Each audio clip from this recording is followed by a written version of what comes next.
Asma binti Abu Bakar adalah putri Abu Bakar dari istrinya, Qutailah binti Abdul Uzza al-Amiriyah yang telah diceraikan semasa jahiliyah.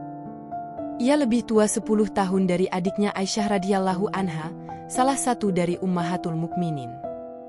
Ketika Abu Bakar dan Rasulullah Shallallahu alaihi wasallam berangkat hijrah ke Madinah, mereka berdua bersembunyi di Gua Sur selama 3 hari. Kaum Quraisy yang kehilangan jejak mereka berdua mendatangi rumah Abu Bakar. Begitu pintu dibuka oleh Asma binti Abu Bakar, Abu Jahal berkata, "Oh, di mana ayahmu?" "Demi Allah, aku tidak tahu di mana ayahku berada," kata Asma. Abu Jahal sangat marah dengan jawaban singkat ini. Ia mengangkat tangannya dan menampar dengan keras pipi Asma sehingga anting-antingnya terlepas. Setelah itu mereka berlalu dan memerintahkan untuk memblokade semua jalan keluar dari Mekah. Tidak lama kemudian, kakeknya Abu Quhafah, ayah dari Abu Bakar, mendatangi cucunya tersebut karena ia mendengar kalau Abu Bakar telah meninggalkan kota Mekah. Ia khawatir kalau cucu-cucunya terlantar setelah ditinggal pergi ayahnya. Ia menanyakan kepada Asma tentang harta yang ditinggalkan untuk biaya kehidupan mereka. Asma sangat memahami kekhawatiran yang dirasakan oleh kakeknya ini, dan sebenarnya lah Abu Bakar telah membawa hampir semua harta kekayaannya sebanyak 6.000 dirham. Karena ia bersiasat untuk menenangkan hati kakeknya, ia meletakkan batu kerikil di lubang penyimpanan uang ayahnya dan menutupinya dengan kain. Setelah itu ia menuntun kakeknya yang telah buta tersebut dan meletakkan tangannya di lubang penyimpanan uang sambil berkata, "Inilah harta yang ditinggalkan untuk kami, kakek." Abu Quhafah meraba kerikil yang tertutup kain dalam lubang penyimpanan dan menganggapnya sebagai uang dirham yang cukup banyak. Karena itu ia berkata, "Baguslah kalau ia meninggalkan ini untuk kalian." Setelah bersembunyi selama 3 hari di Gua Sur, Nabi Muhammad dan Abu Bakar memutuskan untuk berangkat ke Madinah. Asma mempersiapkan perbekalan, makanan dan minuman untuk perjalanan beliau dan ayahnya, lalu membawanya ke Gua Sur. Tetapi ia lupa tidak membawa tali untuk mengikatkan perbekalan tersebut ke tunggangan, karena itu ia membelah 2 ikat pinggangnya. 1 potong digunakan untuk mengikat perbekalan ke tunggangan, satunya lagi dipakainya sebagai ikat pinggang. Melihat apa yang dilakukannya ini, Nabi Muhammad menggelarinya Za'atun Nita'akain, yang memiliki 2 ikat pinggang. Semua peristiwa itu terjadi ketika Asma dalam keadaan hamil, bahkan suaminya, Zubair bin Awam telah terlebih dahulu hijrah bersama kaum muslimin lainnya, sebagaimana diperintahkan Rasulullah. Sungguh pengorbanan yang tidak terkira dari wanita perkasa ini. Dan semua itu dilakukannya dengan ringan dan ikhlas, karena kecintaannya kepada Allah dan Rasul-Nya. Beberapa hari berlalu setelah peristiwa itu, saat itu Nabi Muhammad beserta Abu Bakar telah meninggalkan tenda Ummu Ma'abad. Terdengar suara yang menggema seantero Makkah, suara syair yang diucapkan berulang-ulang. Allah penguasa arsy melimpahkan pahala yang terbaik. 2 orang yang lemah lembut lewat di tenda Ummu Ma'abad. Mereka melanjutkan perjalanan setelah singgah sejenak. Sungguh beruntung orang yang menyertai Nabi Muhammad. Ceritakan apa yang disingkirkan Allah dari kalian, karena perbuatan orang-orang yang tidak mendapat balasan. Bani Ka'ab benar-benar menjadi hina karena anak-anak gadisnya. Tanah yang subur adalah tempat duduk bagi mereka yang percaya. Tanyalah saudari kalian tentang domba dan bejananya. Jika kalian tanyakan domba itu tentu akan melihatnya. Hampir semua penduduk Makkah keluar dari rumahnya untuk mencari siapa gerangan yang mengucapkan syair tersebut, tetapi mereka tidak bisa menemukan seorang pun. Padahal syair itu masih saja jelas terdengar, dan mereka bisa mengikuti jejak suaranya yang berpindah-pindah. Asma binti Abu Bakar juga keluar dari rumahnya, dan ia melihat sosok laki-laki yang bergerak cepat di dataran rendah Makkah sambil melantunkan syair tersebut. Tidak berapa lama ia telah tampak di dataran tinggi Mekah, masih tetap melantunkan syair tersebut. Namun demikian hanya Asma yang melihatnya, sementara penduduk Makkah lainnya hanya menemukan jejak-jejaknya di pasir, dan juga jejak suaranya. Melihat gerakannya yang cepat, tentulah ia bukan manusia biasa, layaknya jin saja atau malaikat, wallahu alam. Yang jelas, dari syair-syair tersebut, Asma dan orang-orang Muslim yang masih tinggal di Makkah mengetahui bahwa Nabi Muhammad berada dalam perjalanan ke Madinah dan berada di jarak yang aman dari pengejaran kaum Quraisy.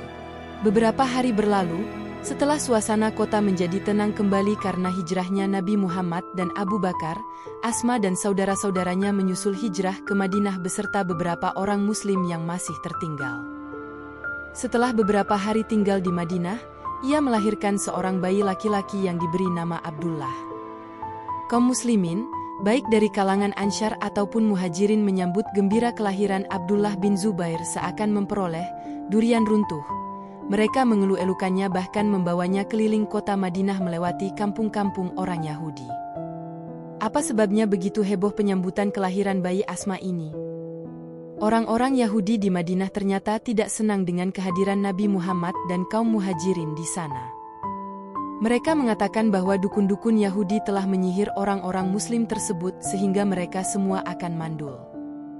Karena itulah ketika Asma melahirkan putranya, kaum Muslimin menyambutnya dengan gegap gempita dan membawanya melewati kampung-kampung Yahudi untuk membuktikan bahwa apa yang mereka katakan hanyalah kebohongan semata. Asma sempat mengalami masa-masa sulit dalam kehidupannya, kemudian berbalik menjadi kelimpahan, tetapi semua itu tidak merubah kesalehannya dan ia tetap teguh memegang kebenaran. Allah memanjangkan usia Asma dan ia mengalami masa-masa fitnah, hingga saat beralihnya kekuasaan ke tangan dinasti Bani Umayyah. Ketika ia melahirkan putranya, Abdullah bin Zubair, dan putranya tersebut dibawa kepada Rasulullah Shallallahu Alaihi Wasallam, beliau melihat suatu gambaran jalan kehidupan putranya tersebut. Beliau bersabda tentang Abdullah bin Zubair, "Oh, dia laksana domba yang dikelilingi oleh harimau yang berbulu domba." Setelah peristiwa Karbala dan Harrah di Madinah, disusul kemudian dengan kematian Yazid bin Muawiyah, masyarakat Hijaz dan sekitarnya membaiat putra Asma, Abdullah bin Zubair, sebagai khalifah dengan kedudukannya di kota Makkah. Sementara di Syam, Bani Umayyah mengangkat Marwan bin Hakam, kemudian digantikan oleh putranya, Abdul Malik bin Marwan. Khalifah Abdul Malik ini membentuk pasukan besar berkekuatan 40.000 orang dengan komandannya yang bengis dan kejam, Hajjaj bin Yusuf At-Tas Sakafi, untuk menyerang Makkah, khususnya untuk membunuh Abdullah bin Zubair.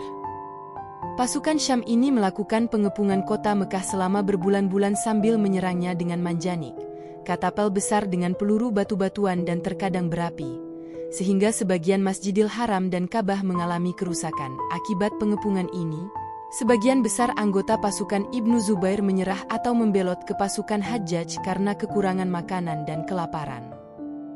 Tetapi ada juga karena berbagai tawaran kenikmatan duniawiyah yang ditawarkan oleh Hajjaj. Para pengikut yang setia mendampingi Ibnu Zubair makin sedikit, dan ia mengkhawatirkan keselamatan mereka. Tetapi mereka ini tidak mau meninggalkannya sendirian sebagaimana teman-temannya walau nyawa harus menjadi taruhannya. Abdullah bin Zubair menemui ibunya, Asma binti Abu Bakar yang telah berusia sekitar 97 tahun dan telah buta matanya, untuk mendiskusikan masalah yang dihadapinya. Ibnu Zubair menceritakan situasi yang sedang dihadapinya itu kepada ibunya, dan berbagai kemungkinan yang terjadi pada pasukan yang dipimpinnya, yang jumlahnya memang sangat sedikit. Mendengar penuturan putranya tersebut, Asma jadi teringat dengan ramalan Nabi Shallallahu Alaihi Wasallam saat melahirkannya. Inilah masa yang digambarkan oleh Rasulullah untuk putranya, dan ternyata ia ditakdirkan untuk menyaksikan kejadian tragis tersebut. Sebagai seorang ibu yang berhati tegar dan sangat teguh memegang kebenaran, Asma berkata, "Demi Allah, wahai anakku, engkau lebih tahu tentang dirimu. Jika engkau berada di jalan kebenaran, dan engkau menyeru kepada kebenaran tersebut, teruskanlah langkahmu. Sahabat-sahabatmu telah banyak yang gugur demi kebenaran tersebut. Janganlah engkau mau dipermainkan oleh budak-budak Bani Umayyah.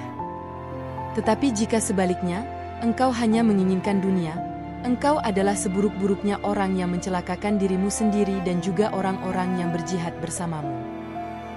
Tentu saja Abdullah bin Zubair bukan tipe yang kedua, yang hanya mementingkan kepentingan duniawiyah.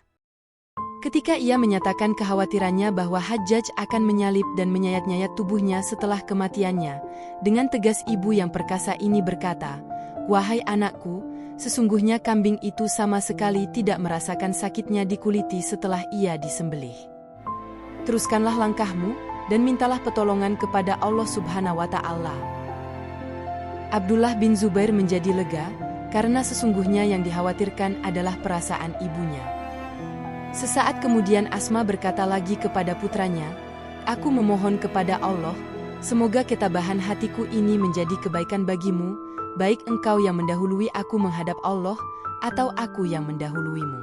Sesaat kemudian Asma berdoa, "Ya Allah, semoga ibadahnya sepanjang malam, dan puasanya sepanjang siang, serta baktinya kepada dua orang tuanya, engkau menerimanya disertai dengan cucuran rahmat-Mu. Ya Allah, aku serahkan segala sesuatu tentang dirinya kepada kekuasaan-Mu, dan aku rela menerima keputusan-Mu. Ya Allah, berilah aku pahala atas segala perbuatan Abdullah bin Zubair ini, pahalanya orang-orang yang sabar dan bersyukur."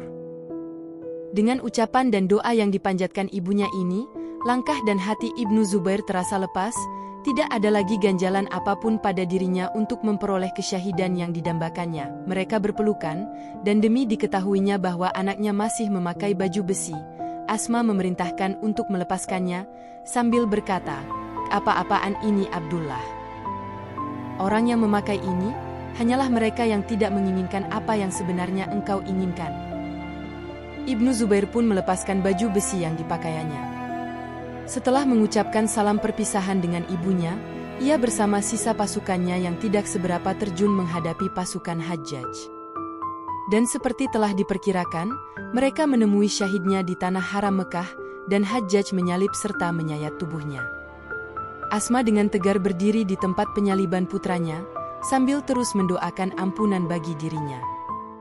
Sementara itu Hajjaj mendekati Asma sambil berendah diri dan berkata, "Wahai ibu, Amirul Mukminin Abdul Malik bin Marwan memberiku wasiat untuk memperlakukan ibu dengan baik, maka, apakah ada keperluan ibu kepada kami?" Dengan suara tegas berwibawa, Asma berkata, "Aku bukan ibumu, aku adalah ibu dari orang yang engkau salib dalam tiang karapan itu. Hanya aku ingin menyampaikan satu ucapan Rasulullah kepadamu." Beliau bersabda, "Akan muncul dari Sakif, seorang pembohong dan seorang durjana bengis. Tentang siapa pembohong itu, telah kita ketahui bersama, yakni Muhtar bin Abi Ubaid Sakafi yang mengaku sebagai nabi. Sedangkan sang durjana bengis, sepengetahuanku adakan orangnya." Hajjaj tidak berkutik dengan perkataan Asma ini dan ia berpaling pergi. Kemudian Asma memerintahkan untuk menurunkan jenazah anaknya dan menguburkan dengan layak. Tetapi sebagian riwayat lain menyebutkan, Hajjaj memenggal kepala Ibnu Zubair dan mempersembahkannya kepada Abdul Malik bin Marwan di Syam. Asma binti Abu Bakar wafat beberapa hari setelah kematian putranya tersebut, yakni tanggal 17 Jumadil awal tahun 73 Hijriah. Menurut sebagian riwayat, ia merupakan sahabiah sahabat wanita yang paling terakhir meninggal dunia.